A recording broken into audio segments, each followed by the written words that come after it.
रघुनाथ जी ने कृपा कराई और उनकी नजर का एक भाव है, दीवाना बना दिया एक बार देखकर, और हम कुछ भी ना कर सके 100 बार देखकर।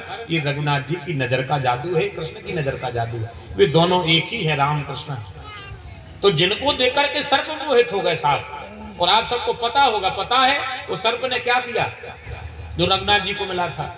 उसने अपने पूरे कुलबा को बुला के वो अपना अपना जहन नकारो और पेड़ पे धर दे, और जहां जहां राम जी जा रहे हो तो अपना गद्दा घाई बिछ जा। उससे क्या होगा, बोले राम जी के पांव में ककड़ा न गढ़ है, अपना शरीर भी का फूलों से कम है का, अपने अपने शरीर बिछा दे। जहां जहां राम जी पांव धर हैं तो अपने शरीर पे राम जी को पांव पर है, ककड़ा अपने शरीर में गढ़ है, राम जी के कोमल पांव अपने कोमल शरीर से चल के और जैसे जा रहे जैसे चली रहे, क्योंकि उनके पांव कैसे हैं, बोले नीलाम भुज के श्याम मल को मलांग, बड़े कोमल शरीर है उनके। और एक कंकड़ भी अगर अपने राज्य में अगर रघुनाथ जी को गड़ गया तो सब आदमी कहते हैं कि सांप के सांप ही रहे रे। पर जब चर्चा होगी तो इतिहास पुराण गाएंगे कि सर्प सर्प नहीं रहे, सर्प तो शिव जी के गले की शोभा बन गए। केवल एक सत्कर्म करने मात्र में राम जी के चरणों में बिछे शंकर जी नगरी में डाल रहे। भाव है उनका प्यारे प्रभु का। केवल आंखें बंद जो करी भगवान ने, कारण उसका केवल इतना था कि अगर पूतना की नजर मुझसे मिली तो पूतना मर जाएगी पर हमें जहर नहीं पिलाएगी। तो भगवान ने आंखें बंद करी और जैसे ही भगवान पान करना चालू करे हैं और जो विष भगवान ने पिया, पूतना ने जैसे ही देखा कि भगवान विष पी गए हैं, तो जैसे ही पूतना ने देखा कि प्रभु अब तो पक्का जी वे आए जो कंस ने कही थी, विष पी करके भी उनके शरीर में इतना सा कहीं कोई भाव नहीं आ रहा है, और तो वो तो विष भी शहर में पी जाते हैं, अमृत भी शहर में पी जाते हैं। जो पूतना ने भगवान को देखा तो भगवान तो पूतना का पय पान करते करते धीरे धीरे प्राणों का पान करने लगे। पूतना समझ गई और जैसे भगवान ने प्राणों का पान करना चालू किया, पूतना समझ गई बिन सेवा जो द्रव्य दीन को आप सरस को नाही और ऐसो को उदार जग माही। परम गति दे दी भगवान ने पूतना के लिए। कंस को पता चला, कंस समझ गया कि जब पूतना जाते साथ मर गई तो काल लगभग जो भव चले, काल लगभग यही होना चाहिए। तो फिर पूतना के बाद कुछ समय बाद कंस ने भेजा सटकासुर को।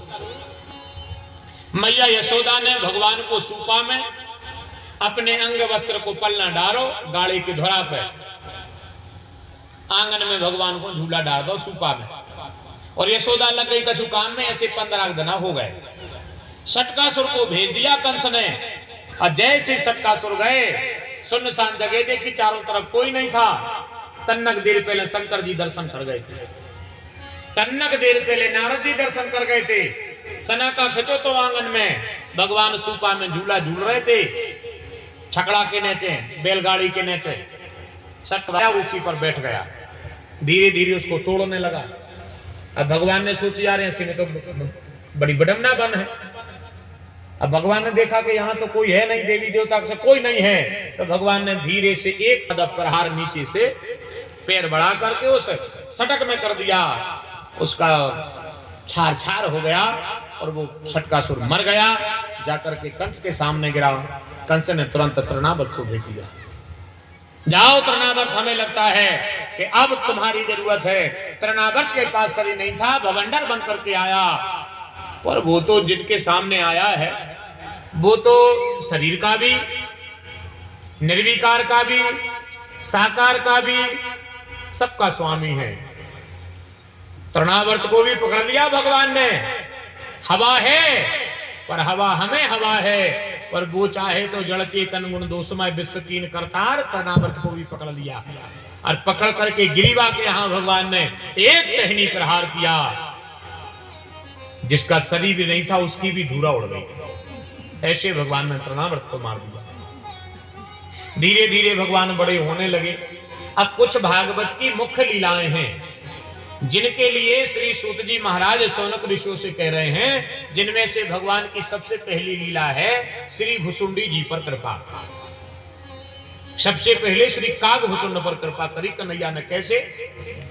एक दिन मैया यशोदा ने कांटे की चिरैया बनाई, कन्हैया के हाथ में दबा दी, रोते भगवान बहुत।